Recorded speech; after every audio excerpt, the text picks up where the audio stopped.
And welcome. So I'm live. Yes.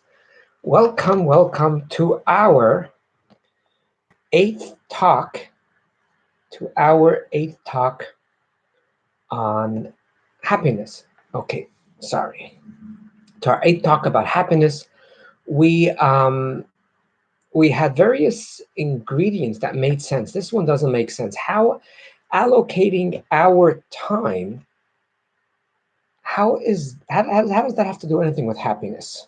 I mean, some people spend time with themselves. Some people spend more time with family.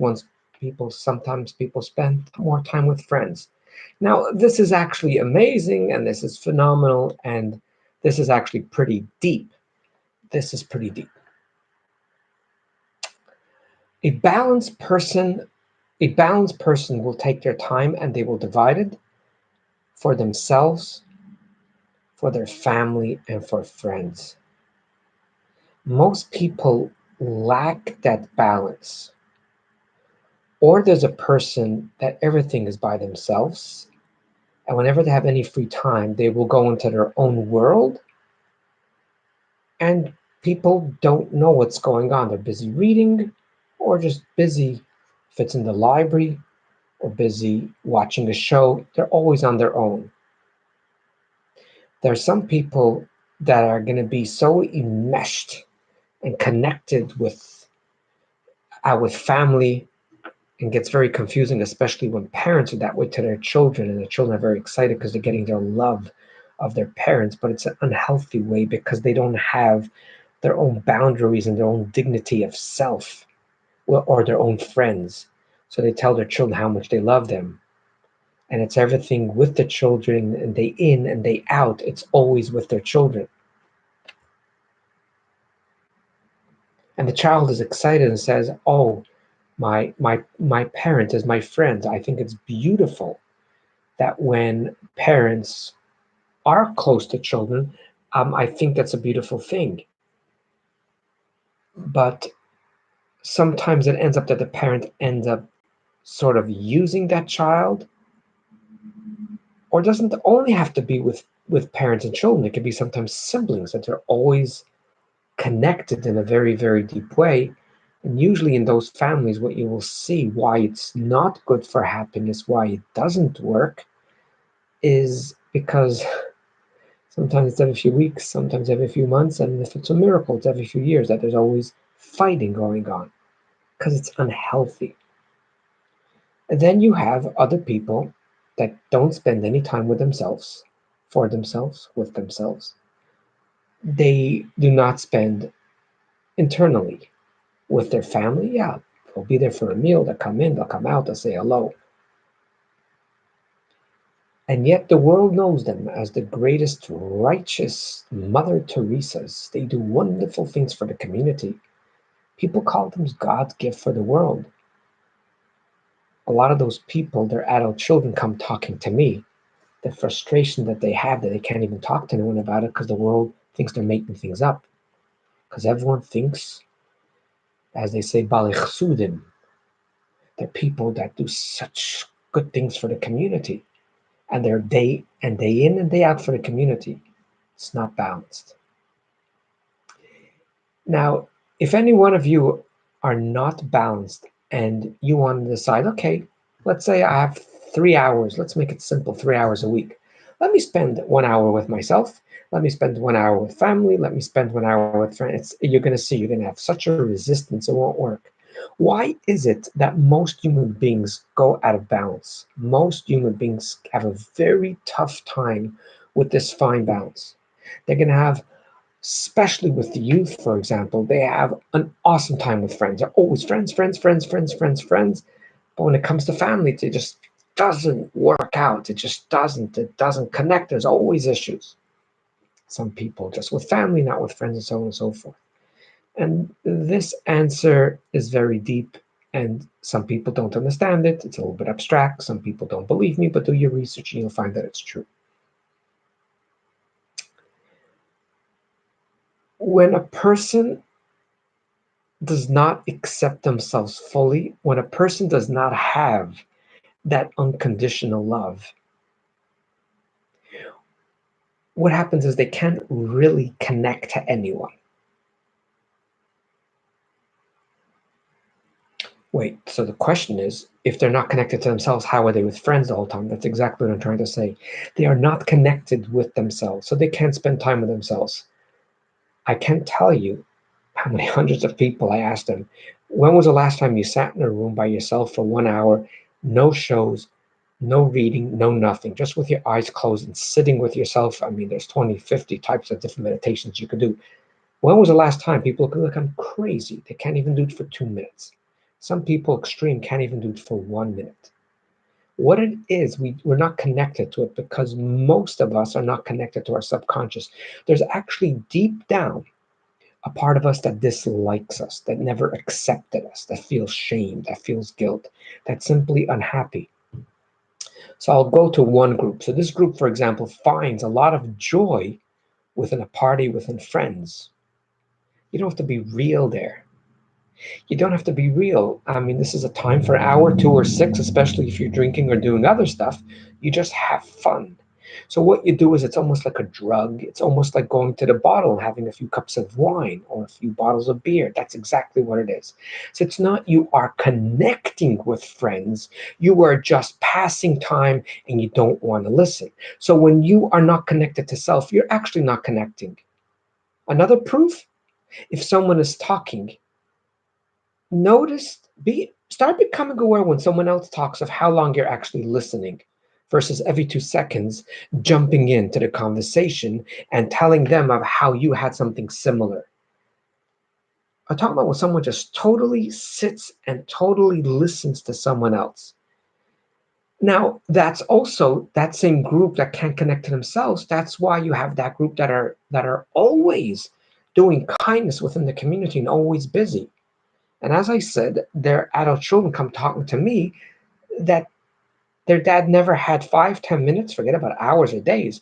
And yet, if you were part of the community, you got everything in the world.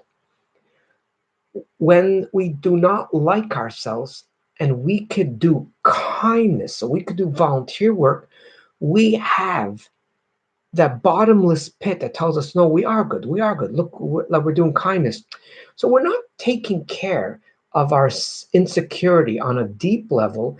We are doing it from an external level. We're doing it to get gratification from others. And you'll be doing it when you're 20, 30, 40, 50, 60, 70, 80, constantly pleasing other people. That's why these people are not happy. And I think this is a beautiful gauge of how do you know yourself.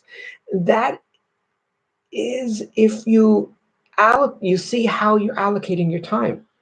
If you can allocate your time, and if you're from the 3 or 5% that could actually be only by yourself, for yourself, with yourself, no book, no nothing. We won't give you a talk what you do at that time. But if you're from the 3% that does it, you know that's the greatest enjoyment in the world when you can actually be by yourself. Not to say there's two people that are by themselves. They look the same, but they're very different. One person is so beaten up with their self-esteem that they're lonely. They're scared to go out in public. They're scared someone's going to criticize them. So they go hide in a room and they're depressed. Then there's another person that actually, I'm sorry that some of you don't understand this, but actually do love themselves. And therefore, because they love themselves, they can actually be with themselves, even if they are doing nothing. Because when you do nothing, you're doing the greatest something. I like that one.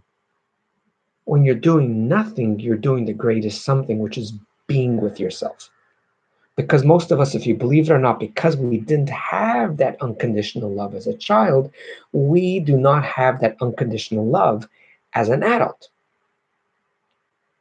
So therefore, or we're going to spend time with ourselves, not really with ourselves. We're just going to be watching shows and reading books and listening to music, running around and going swimming and going jogging and going to the gym and coming and going to class and not going to class and listening to class and giving a class. We're just totally busy. And what we're doing is we're numbing. We do not want to listen to that noise within us that says, I hate you. I hate you. You're stupid. You're stupid. You don't know what you're talking about. And then there are people, because of their low self-esteem and they don't accept themselves, they will connect the family, and it's going to be done with such convoluted manipulation because they don't have the guts They don't have the confidence. They don't feel good about themselves. So they hold their family hostage to love them. And they do a lot of things to pretend that there's actually love. But we know that there isn't love. We know there's a one-way street. Because anytime you ask them a certain thing or you tell them something you don't like, you know what happens. But if you love someone, you want them to criticize you. If you love someone, you want people to hold you accountable because that's a real relationship. And then you have, I think most of people are in this group where they go out and do a lot of kindness just to constantly receive that external gratification from other people so they could constantly feel good. Now, as a side note, this is total codependent. This is, I'm not going to talk about codependence, it's a long talk for itself. But if you want to understand what codependent is, and people that were aware of their own codependence for 5 or 10 or 30 years, they will notice what I'm saying is true. Codependent, I don't have a glass over here. Codependent is like having a cup with a hole of the size of a dime of 10 cents, and you fill it with water. So if you fill it with water for a few seconds, water is going to be there. But because of that hole, maybe smaller than a dime, so it sits there a little bit longer. But within a minute or two, the water is gone. So because the water is gone, they keep on going back. But that doesn't solve the problem. If you do not connect to yourself and you never accepted yourself and you do not sit with yourself and you don't meditate on a regular basis, this whole thing being kind to people, and that's why, let me first finish, sorry, being kind to people will not suffice the depth of your soul. And that's why by that time you get your family to be upset at you, you're definitely upset at yourself, and then you come to complain to me you don't have a minute to breathe because you're busy doing all these emergency things. That's something you chose. God never signed with you a contract that you're responsible for 911, and you're not the only doctor on the island, and therefore you are not responsible for the entire world. And that's why you see people that go through codependence after 20, 30 years, they just get burned out and so depressed because your body can't chase people and chase people. So ingredients for happiness, regardless of what you have, it's actually very, very healthy, is to spend time with yourself, spend time with family, and spend time with friends and community. Well balanced and well rounded. We have a few minutes so we could talk about what it means to spend time with self. I wouldn't include all activities we do because that's not spending time with self. It is physically spending time. But I'm talking about, if I could use the word spiritually spending time. Spending time would be sitting with yourself, and this is not right or wrong. I'm just going to throw out of my mind what comes to my mind first. Spending time with oneself would be sitting and journaling, writing about what you feel, for you to listen to yourself, writing down what you feel. Spending time with yourself is being aware of your breath going in and out of your lungs. That's grounding, that's connecting to self. Your eyes see everything in the entire world, but one thing we do not use is our internal eyes, which is the imagination. The only thing we can know what's happening inside of us, by us, is the air. We cannot focus on the food being digested. We cannot really focus about the blood circulating the heart, although we could feel our pulse right over here or our neck and various parts of our body. The only the splint, the kidneys, the liver, we can't, even with our imagination. There's only one thing that you could go inside your body with your imagination, and that is the air. So when you close your eyes and you actually focus on the air going in and out, and if you can't do it, don't worry about it. You're very normal. People that haven't done it for 20, 30, 40 years of their life, they can't even do it twice. I get people asking to do it 2, 3 times, and they totally start thinking about other things. We're talking about total focus on the breath. We're not talking about deep breathing. We're talking about just being aware of the air going in and out. Sitting in a room, you could do this for 3 minutes or for 10 minutes, and you'll see something beautiful in a minute. Where you say to yourself, you look at the watch, right now it's 9:15, you say, for the next 5 minutes, I want to say the things that I noticed around me. What's on my desk? What's in the office? What's on the tree? What's next to the car? And your intention should be is what I notice. You're actually spending time with yourself, which means whatever you do with a little child and they get excited, part of us gets very excited. So with a child, you say, so what do you like around you? And the child says, I like the tree. You say, why do you like the tree? What is it about the tree that you like? And he says, I like this. I love. Every child will give you a different answer. You could see that joy in the child's face, or many times in the adult's face. It doesn't have to be the way you do with a child. But any human being gets excited when you're interested in them. We, our bodies, our souls, are excited and content when we listen to ourselves. So the second example is, what do you see? When I do it with people over the phone video, especially in the office, you could see on their faces and they tell you right away, like, wow. Like one of the things I do when I talk to people, and you could see they're sort of spiraling out of control. The emotions are taken over. And their logic is like shrinking, which means the boat is losing their anchor and the wind is starting to take over the boat. I usually interrupt them. Sometimes I have to be rude because I don't want them to get hurt. I say, stop, stop, stop. We need to stop right now. And I give them a simple exercise, one of the two that I just mentioned. And suddenly you hear a different person talking. Suddenly they're so calm, they're so relaxed, and their voice changed like as if you gave them a tranquilizer. Their voice changes like as if they took a nap. And sometimes I'm scared because how did that happen in 2 minutes? You were just focusing on your breath and suddenly you went from out of control emotions to a total grounded human being. But I'm just trying to explain to you that simple exercises like that you have never done in your life, that's happiness and tranquility. To be able to spend time. Let's fast forward because we are running out of time. If you could do that with yourself after weeks or months or sometimes years, then when you're with someone else and they're talking about themselves, your focus won't be on jumping and answering and talking about your own life and comparing it to your own life. When someone is talking to you about them and they want you to listen, you're out of the picture. So only your two ears are working. In your mouth, you could put tape on it. Got it right over here. You could do this. And just listen with intent to listen. But we have a tough time because we don't even listen to ourselves. So if we don't listen to ourselves, we cannot listen to someone else. So that's the great thing. That's the way you could allocate your time, which is self, family, and friends, and that will cause happiness because you're healthy. So you won't go to any extreme that most human beings go, or only with self, or only with family, only with friends. But the buck starts right over here, or it stops right over here. If you cannot connect to yourself emotionally, deeply, and I only gave two examples and we won't give more right now, then there's no way you could properly connect. And that explains why when people criticize us, we can never accept it. Because we criticize ourselves, we're terrified.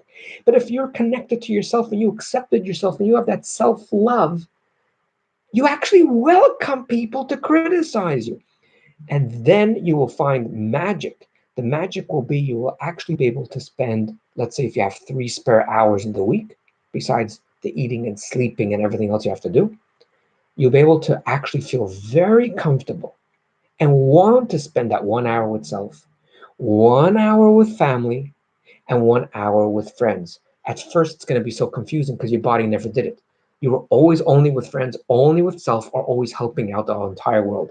And that will change because you want to be a happy person, a content person, not happy as making a lot of noise and smiling, but we're talking about inner peace and self love and connected to self. Guys, have yourself a wonderful and delightful day. And always remember, you are greater than you think you are. Bye now.